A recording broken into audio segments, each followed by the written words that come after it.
Birth Your Legacy work from your divine genius with Thoth and the Council of Light as divinely transmitted by me and the Akashic Masters and Lisa Barnett. Thank you, Lisa, so much for being here. I'm just overjoyed, and we were talking a little bit before hopping on of just kind of that feeling of soul reunion. So thank you.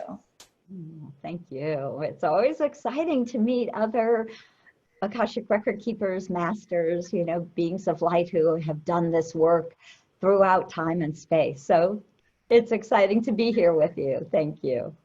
Great. Welcome, everyone. So I'll just take a moment to bring Thoth and the council in and inviting each of you to connect to your inner guidance, your access point. This is Thoth with Sashat and an expanded intergalactic council of light moving more into the forefront of this divine transmission, including the path of the Venus light beings of light, the Rose panel beings of light, including Isis, and many other beings of light. We are delighted to be in this now moment. And as we're beginning, we would invite each of you to really be calling your energy into this present moment, to acknowledge that your power, your potency is really consolidated in the now moment. So just taking a few moments to call your energy back from other people, places, and time, and to really give yourself the gift of the presence, your presence, and the present moment in this now moment. So as you're gathering your energy, as you're consolidating your energy, as you're taking a few breaths and maybe even feeling your feet on the floor, we would invite you into a very special energy classroom. And that this energy classroom is the Conscious Leaders Council classroom, of which each of you are a part of. And that as you're gathering and you're entering into this classroom, it is divine to divine. It is from that place of equality, from that place of equanimity, that there isn't anyone that is more or less than another, that you have your own inner guidance, and that as you partner with light beings, as you access your Akashic masters, if you do, that it is working the best, and really the only way that it works is from that place of equanimity. So anywhere that there may be even an overlay of giving away power to a light being or to an outside source, we really invite you to include that back in the oneness, back in the wholeness, because this classroom is a classroom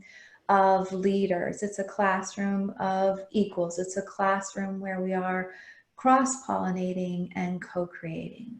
So as you're gathering on this Conscious Leaders Council from the space of equanimity, our focus today for this masterclass is really acknowledging that your soul has a plan, and it's in your Akashic records. So of course, I, Thoth, and Sashat are keepers of the Akashic records, and we have a lot that we could say about that. And yet we would pass the mantle over to you, Lisa, to introduce, and even for those that are familiar with the Akashic records, a deeper connection. So what are the Akashic records? What would you say about your soul having a plan? And welcome again. Thank you. So the Akashic record is the recording of your soul's journey throughout time. everything we have ever been or done on this planet and on other planets, planes, and dimensions is always recorded in your Akash. And so what the record keepers like to remind us is that before we embody each time, so before you came to Earth this time, you wrote a soul plan. You actually made a whole plan on what you wanted to do, the people you wanted to be with, the learning that you were interested in receiving, the soul growth you were interested in. And many times we speak about these things as karmic patterns or karma, because often when it comes to the learning and the growth, there is some often what we call energy of trauma or challenge involved. But the truth is this is part of your soul's plan. Just as we are experiencing right here in this moment, a huge growth for humanity, and it is appearing as a virus, as a financial challenge, and yet this is very much about our souls growing, humanity changing, and all of us really awakening on this planet. And we literally made these plans many, many, many years ago. It may have been 50 years or 100 years, some of it.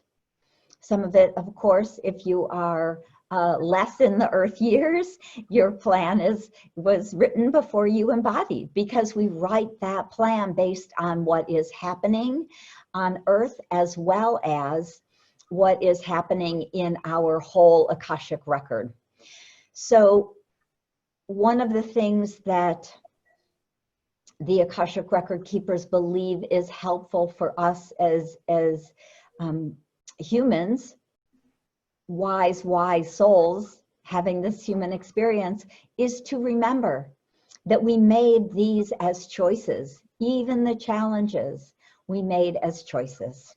And so as we can start to read and understand what we wrote in our Akashic record, what plan we wrote for this lifetime, what gifts and talents we wanted to bring from other lifetimes, we are able to really deepen into a greater truth of who we are, own our power, and own our wisdom, so that we can move forward with much greater ease.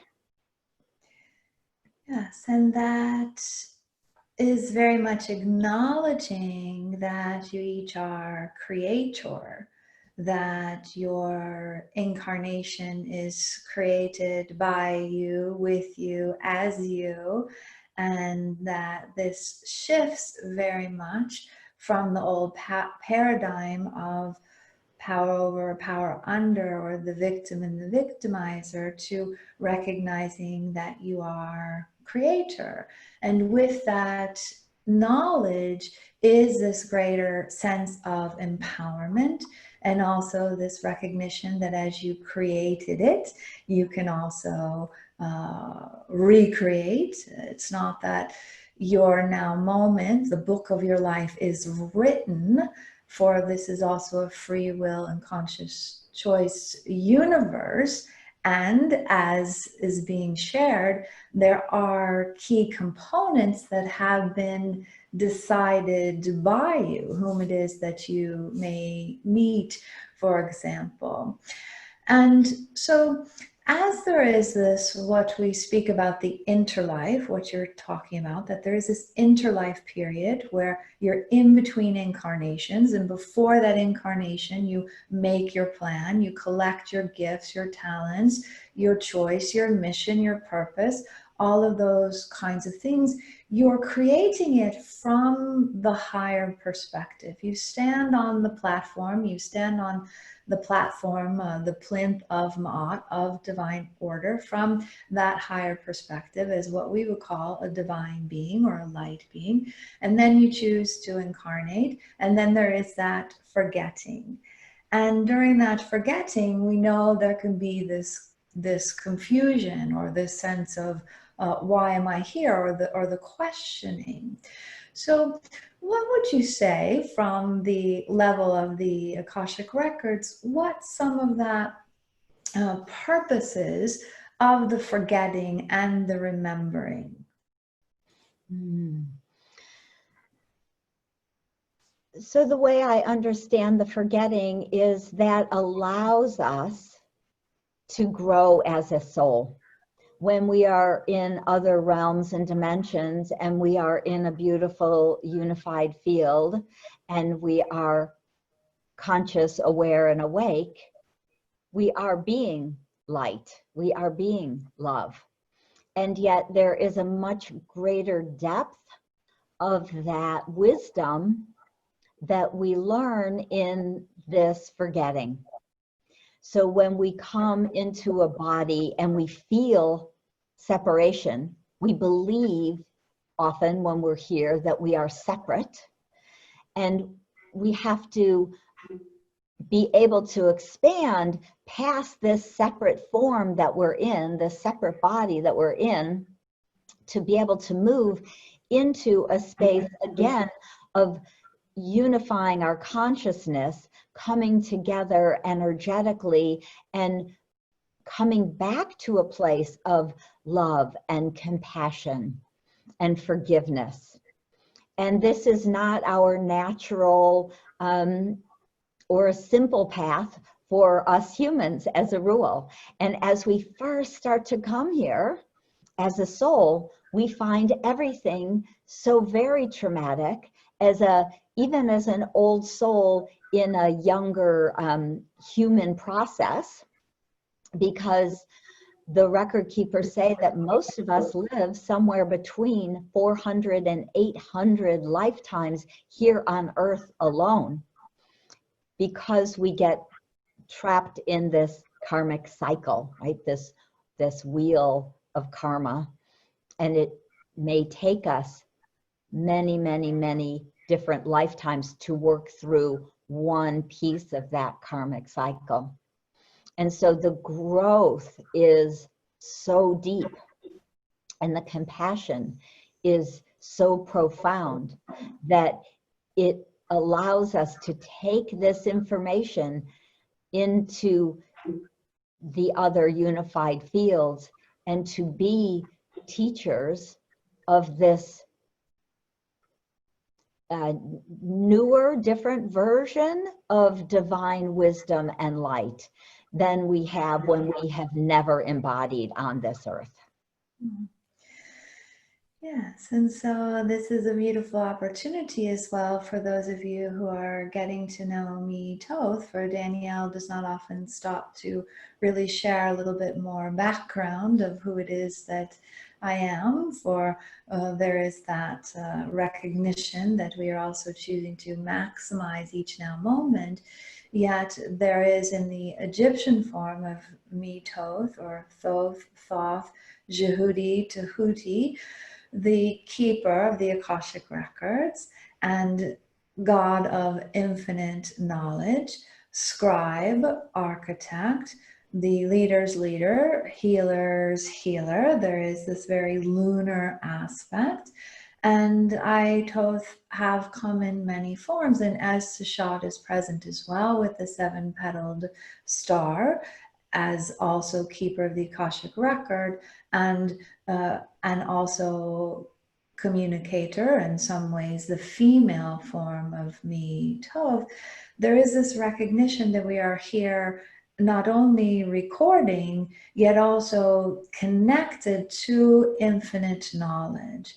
So we would also add in this conversation that from our perspective, that you have your individual Akashic Records, and then there is the wider Akashic Records, and it is like a library of consciousness, one way that you may be thinking of it. And so you have your section of the library, and then there's a larger section of the library. And part of this being connected to the infinite knowledge is also that capacity to simultaneously be experiencing your Earth star experience and be tapped into the infinite knowledge. So there's an experience you're having in the lifetime that may be separation, or it may be the unified field that you're talking about, Lisa. And regardless, that it is connected to a larger energy field, infinite knowledge, that all that there is exists in each and every now moment. And there are some original Akashic records that we speak about, like all that there is exists in each and every now moment. And so as you're on the Earth Star experience, there is also this connecting to that which you know in the higher planes. What we're speaking about is being the conscious leader, creating your legacy work from your divine genius. And we'll spiral into that topic a little bit more as we're continuing. And yet, part of what you are also stand for, Lisa, and your time with the Akashic Masters has also really garnered is this recognition of evolution, that things are evolving, that the way that it used to be 50 years ago isn't the way that it is now. Also in these light technologies like reading the Akashic Records, things have changed and things are continuing to change, and there is this now moment. Evolution and recognition. So as you've spoken about, there are these multiple lifetimes of 400, 800, whatever it is, and they're in the simultaneity of now. We know that's an interesting way of looking at it. That it's not only your past lives, yet also what you could call your future lives, that there is with that energy of being connected to pure source, and then also what you would call your home star, or your what we call your origin source code. So for you, Lisa, you've had this journey where you've also been embracing more of your galactic heritage, or the teachings have been oriented more towards the galactic heritage and the home star, the divine, what we call the divine genius. So there's not only these earth lifetimes, and we know we're jumping into this conversation, yet this is a group of conscious leaders.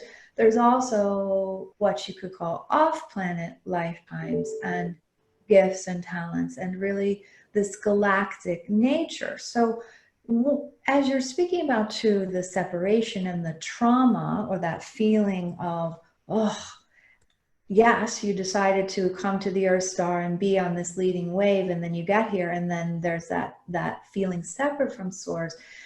There is also that call back to reconnect to not only the home star, the galactic heritage, the divine family soul union, that there is really that reconnection to even more. So what else would you add to this conversation about how the Akashic Masters, the record keepers, can also support a deeper sense of feeling at home on the Earth Star, because there's a tapping into the home star, the galactic origin? Oh, it's a wonderful question. So many years ago, when the Akashic record keepers, the lords, the masters, the beings of light, because each and every one of you have a myriad of record keepers, because we truly are very ancient and we have our own big library. And so there are a variety of beings, of these light beings that I refer to often as record keepers or Akashic masters, that are there in service to you. And so we each have our very own set of record keepers. And so my set had said to me at one point, please start a school and we will give you more galactic access prayers. And at that point, there was maybe 2, in my knowledge, schools that used a prayer, a vibrational key, to open the records with ease. And they said there are more vibrational keys that will make it possible for more people to access this information, because each and every one of us have spent other lifetimes in beautiful places, planes, dimensions, planets, however you might refer to that. And when we can resonate with a access prayer, they say it's a little funny because they're very humorous often. They say it's like reading a book in a very, very comfortable chair. If you're trying to sit and read a book in a hard, straight back, wooden chair, you might not spend much time reading that book because your physicality, your physical body is uncomfortable. But if you have a chair that's soft and comfortable, and you can sink into that energy, it's very energetic, even in this physical plane, sink into that energy, we can spend much more time accessing that book, reading that book, accessing that information. And so they said, we will give you numerous access prayers that are related so that people can find that kind of comfortable chair to learn to sit and read their own Akashic records. And so I thought that was kind of a fascinating way of looking at it. And of course, makes sense as we even think about that in our human life and relating to our human life. And so one of the other things that they said was that when we start to understand our starseed origins, we also are learning a bit more about who we are and why we're here in that really bigger picture sort of way. And so, so far they've given me a half a dozen access prayers, which have different starseed origins. And so they explain sometimes, like, from this particular planet, there had been much war on Arcturus. And so many Arcturians who are here embodied as humans right now have come to go the path that the Arcturians went, from war to peace to awakening.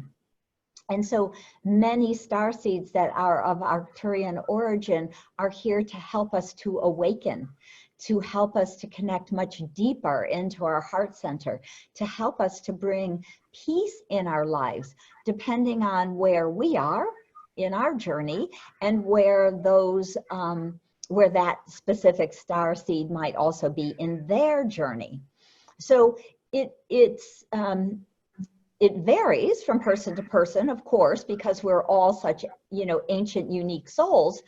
But this is something that I find that when a starseed from Arcturus understands this, and they feel this love and why they have such an open heart and why maybe they've had challenges with love and relationship or bringing peace into their lives, or they've always been on a path of wanting to wake up since they were young, And so what it does is, again, for us as humans, having this human experience, it's also very validating, because we understand a bigger portion of our soul purpose through understanding who we are as a starseed. Yes. And that opened up about 10,000 different directions that the conversation could go in. And as you work with the quantum, and there is also quantum light as a part of what we offer as well, quantum light practitioners, and that there is this connection as well of this idea of coming in with the plan, or that each individual has their divine light mission. And what we speak about from the quantum light perspective is that the birth date is related to the soul theme and the divine genius. So if you add up the birthday month and the birthday day without the year, it's connected to the soul theme and the divine genius. And that oftentimes the divine genius has this soul theme aspect to it. And this is what you're speaking about when you refer to karma. We don't use that word yet. We would say soul theme, that there is that sense of experiencing the duality of it. So if someone's soul theme or their divine genius is about love, then they often will experience the absence of it. Or if someone's soul theme or divine genius has to do with communicating multidimensionally, they may experience the gift and the challenge side in the development of that divine genius. So we'd love to, if you're open to it, to hear a little bit more of some of those big picture kind of examples, to also be tying into the divine genius, because there's this unique divine genius, there's the unique, what we say, divine design, there's your universal divine design, and they're also connected. So there are many of you, you're all here, you're conscious leaders. So you're here, you have a common divine light mission to raise consciousness on the planet. And your unique way, your unique divine genius, how you create the legacy that you're here for is unique to your gifts and talents. And the legacy that you're here to lead is also informed by what you're saying. If you have this Arcturian origin, or you may not think of it that way, you may, because we're not here to challenge your core beliefs, yet to just provide different lenses to look at things, that you may recognize that you're also very connected to a divine lineage. Like as you're speaking about having this council of record keepers, that your record keepers, maybe your library, your section has to do with love, or it has to do with peace, or it has to do with the different divine light missions.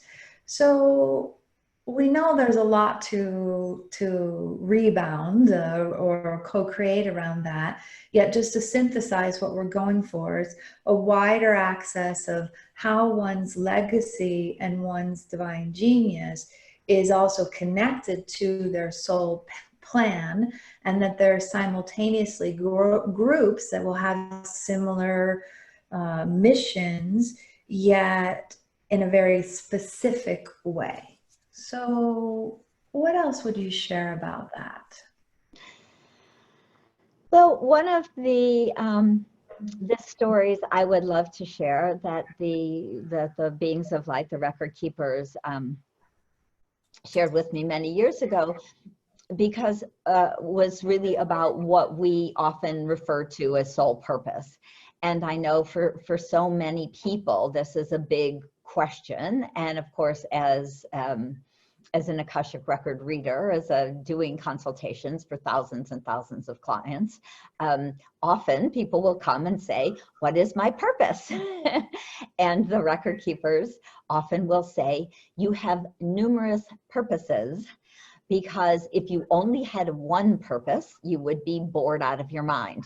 And so I really, and so the way they explain it is that if you imagine that you came to Earth, say 20 times with the specific purpose of being a healer, and you had 20 different lifetimes where you were able to do that work, you were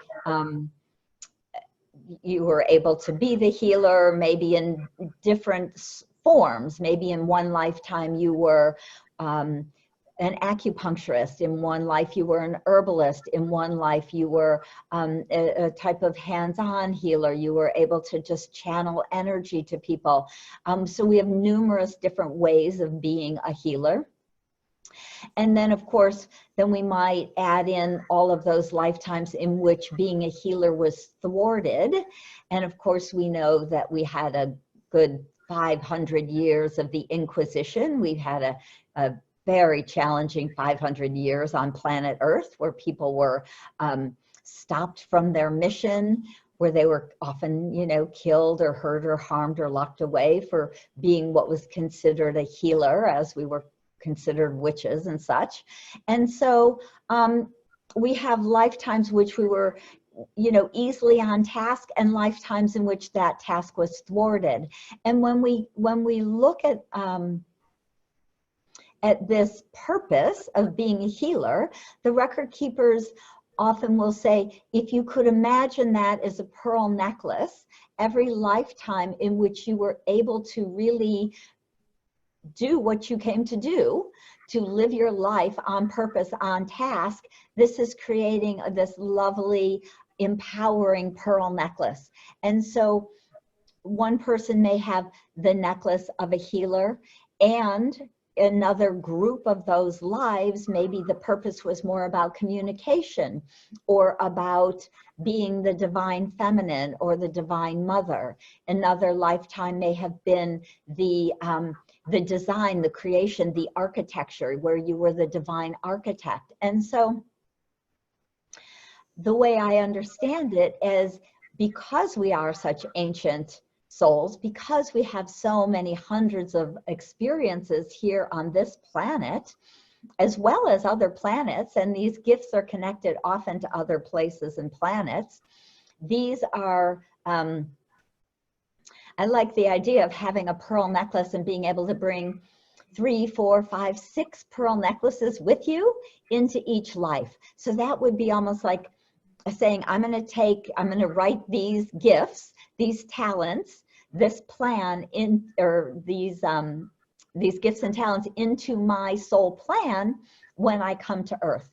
And that is going to be part of my soul purpose. And so more than one purpose. Some of us have been parents. Some of us have been the divine feminine or the divine masculine of the all of groups instead of individuals. And so if you say, if one of your soul purposes to be divine feminine, divine mother, bring the balance of the divine feminine back to humanity, you may or may not have children. Again, it's never really written in a specific sort of way. That is all part of your choice, your gifts and talents, what you chose, how you chose to bring them to this life now. So it's pretty amazing when we start to look at this, that you have numerous purposes, numerous talents, and just infinite ways to express them. And so the record keepers always suggest that instead of looking for a purpose and making ourselves a little crazy around that idea that I have to know my purpose, as we can really drop into our hearts and feel the gifts and what we love to do and how we love to express, when we can do that, then we are aligning to those natural gifts and talents that we've written into our soul's plan. Yes. And that there is this connection of what you were talking about, of how the past lives where the challenge side was experienced, or not only the fear of losing love or being killed or being ostracized or blowing things up or all of those kinds of things, yet the experience of them, that is often what we see with one foot on the brake and one foot on the gas. And that, as you described it, as one pearl necklace, that there are the higher purpose, the learnings from those lifetimes, and also the sharing to your system that was a different lifetime.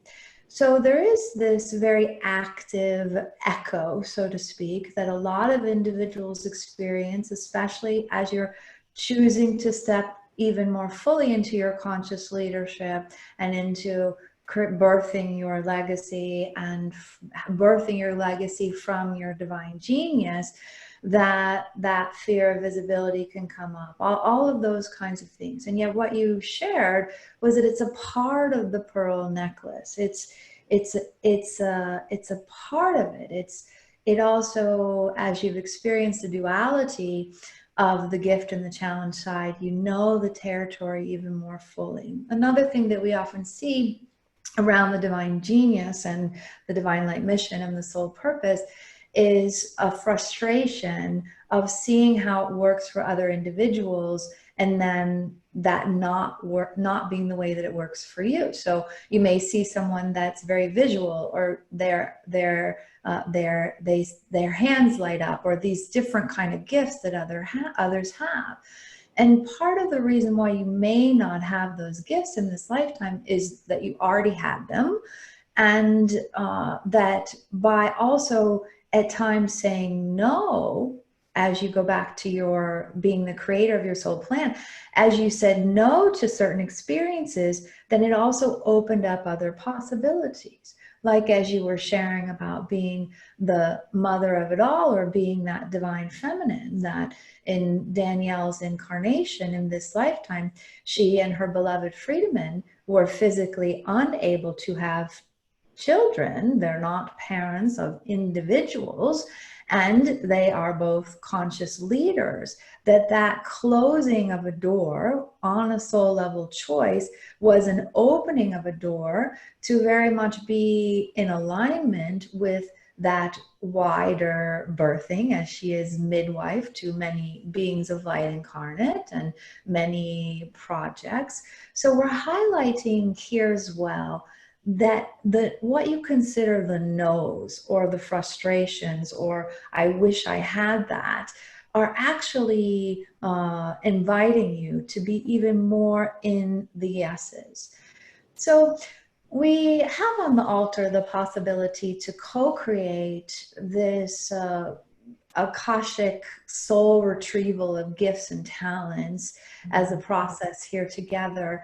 And we're wondering if we can add in, as a part of that, the way to complete that energy. Or is there more that the Akashic record, the record keepers have shared with you, or would say now, about how to really complete that energy so it's not impacting how someone is being in the world, that they can have the foot on the gas and use the brake when it's necessary, yet to really have everything flowing in the same direction? Yes. So the way I understand this energy, the way my Akashic record keepers explain to me, is that when we come to say, bring a talent into the world, again, as you were really beautifully saying, there is often the dichotomy. There is the easy lives and the challenging lives. We have done it all, and so what the gift they've shared with me and given to me is to be able to move outside of time and space. Of course, as we were speaking earlier, we're living in this very quantum field, so there really is no time and space. And so we can go back and reclaim pieces from other lifetimes that will benefit and support us now. So many years ago, they asked me to write a book, and I said, you know, who am I to write a book? What do I know about writing? That was, you know, I have no idea. I can't even spell. And so they said, the truth is that you have been an author many different lifetimes. You have this as one of your pearl necklaces. You've had many lives where you have been a published author. You've written with ease and grace.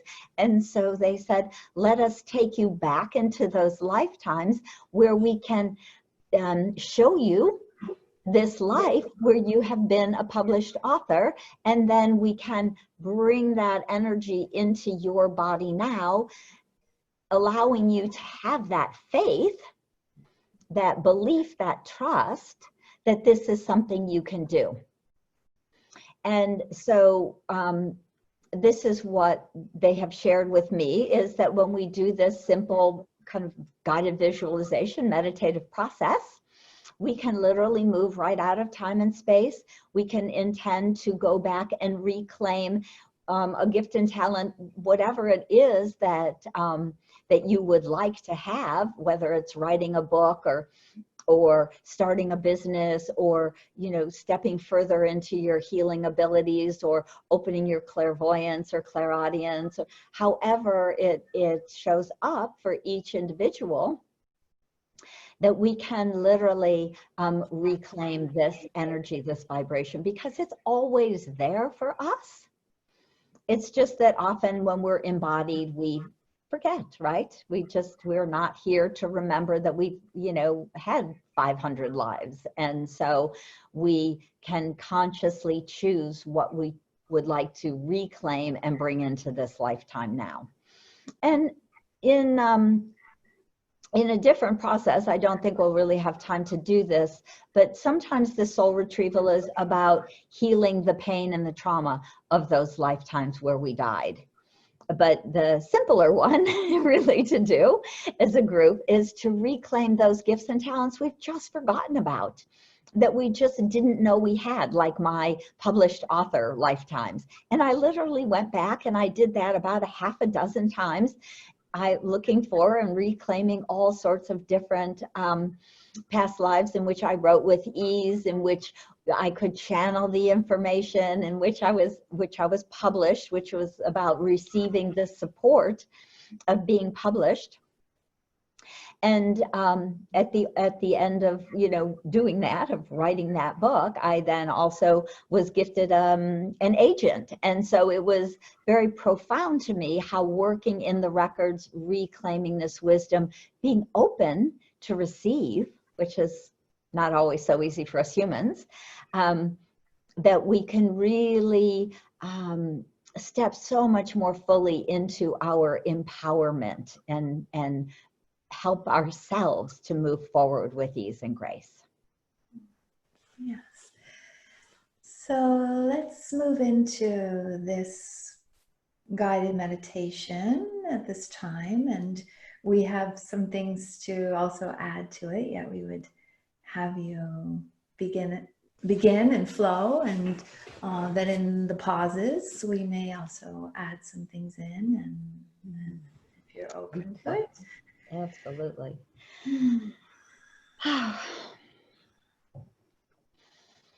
So if you're able to close your eyes, please do.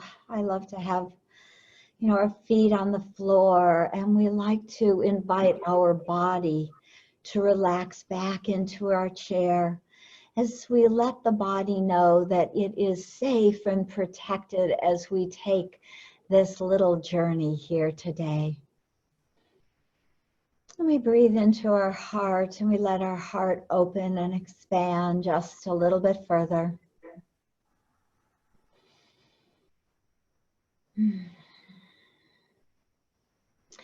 Imagine that your soul, is standing up and walking across the room and opening your front door. And as you open your front door, you step out into a beautiful field of flowers. We're stepping out into the energy and light of Source, of the quantum field, and feeling and knowing that we are safe and guided as we step onto the path, walking through this beautiful field of flowers, feeling the ease, the grace, the light as we walk across this field. Letting yourself breathe deeply, experience the energy of the divine.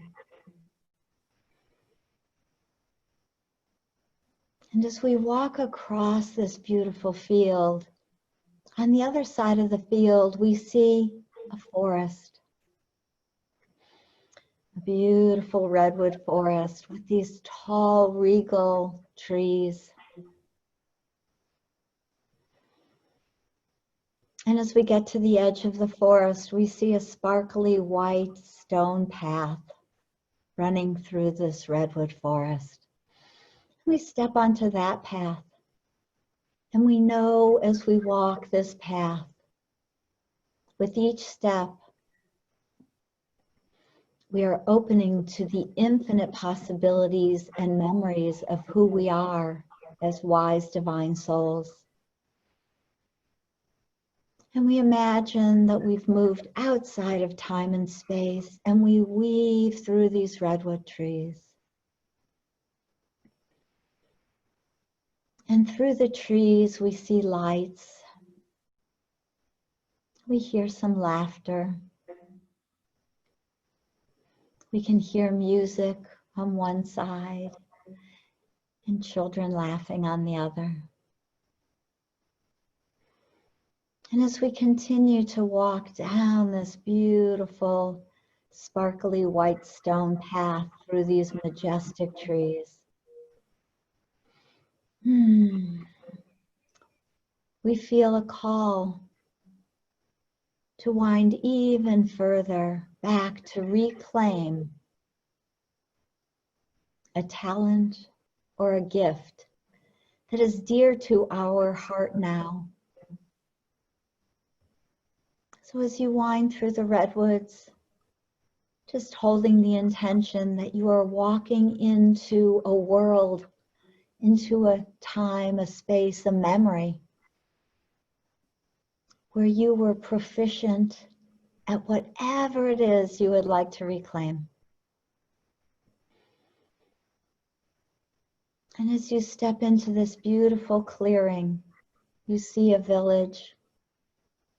And so many people come running up to you. People who love you, people who know you, soul family members. They're here to remind you of your gifts and talents that you wish to share with humanity now. And we spend a little bit of time with them. We share memories of the days where we lived in this place. We feel the love. We remember the gifts.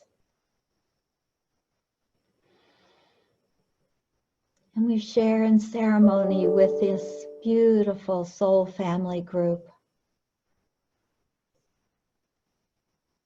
We dance. We sing together. And as we come to a point where we're ready to come home, each one of our soul family members brings us a beautiful little gift. So let yourself see all of these people surrounding you with their gifts. And as each hands you their gift, you receive it and you bring it into your heart. You let the memory of the love, the wisdom, the truth of who you are as a wise and ancient soul, you let it into your body. We invite it to integrate all the way down into our physical bodies on a cellular level. And we feel and we know that we are embodying the truth, the wisdom, and the light that we are and have been throughout time-space continuum. And as we receive these gifts and we feel so filled with the love, we say goodbye for now to our soul family. And we head back up the beautiful, sparkly, white stone path as we wind our way through the redwood trees. Coming home, coming back through time. And we come to the edge of this redwood forest and we see the field of flowers, and our little house that sits in the middle of this field. And we skip home through the flowers, feeling the light, knowing we are filled with our highest wisdom and energy that we can hold. And as we come back into our house, we merge back down into our physical bodies in our chair right here and right now, in this time-space dimension. And we invite again these gifts to integrate fully into this physical body, that we may access them with ease and grace as we go through our life here on this earth plane now.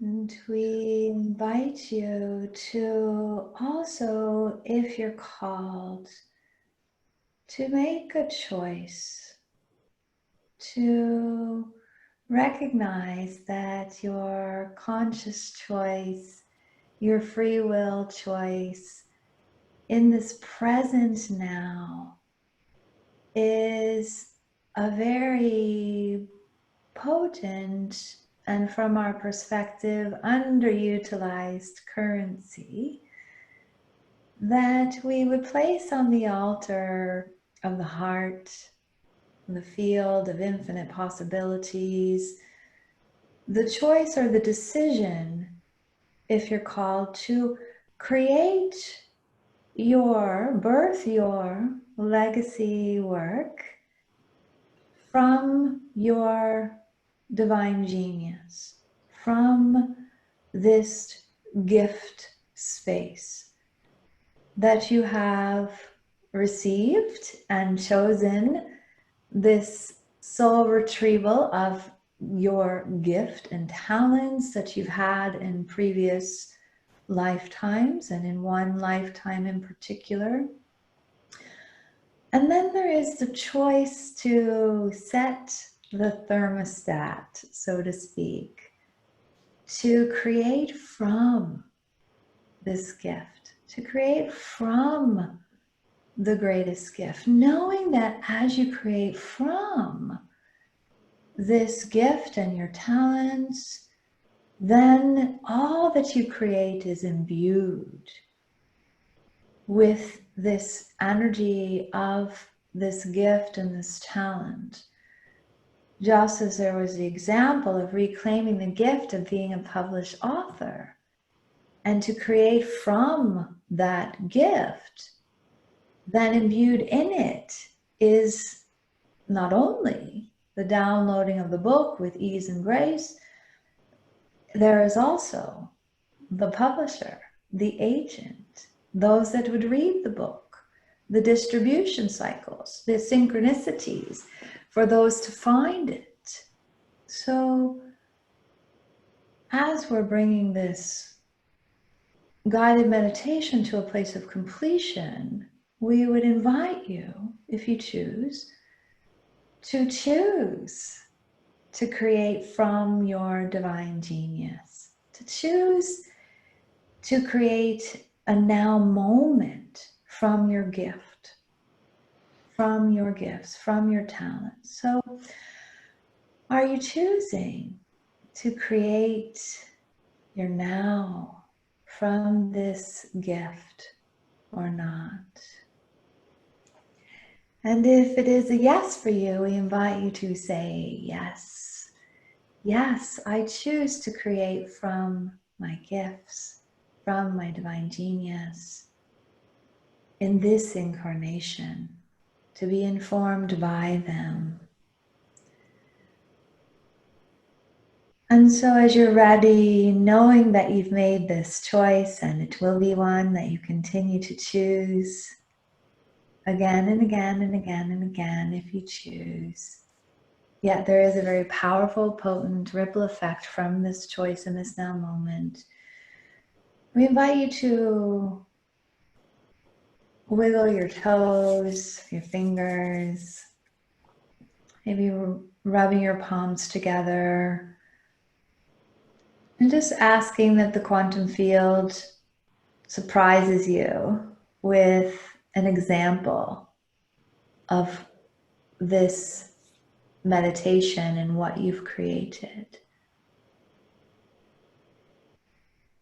And then as you're ready, just opening your eyes, taking the time that's optimal for you, coming back into this group classroom of conscious leaders, noticing how the classroom has expanded with knowledge and with love. Welcome back. Beautiful. So thank you for that guided meditation and for all that we have been co-creating here, not only what was said, yet also all that has been happening in the higher dimensions, for there is that simultaneity of now. And you have a very special free gift that is also connected to what we were speaking about in terms of completing some of those reasons why someone might put their foot on the brake. So would you share a little bit about your free gift? Absolutely.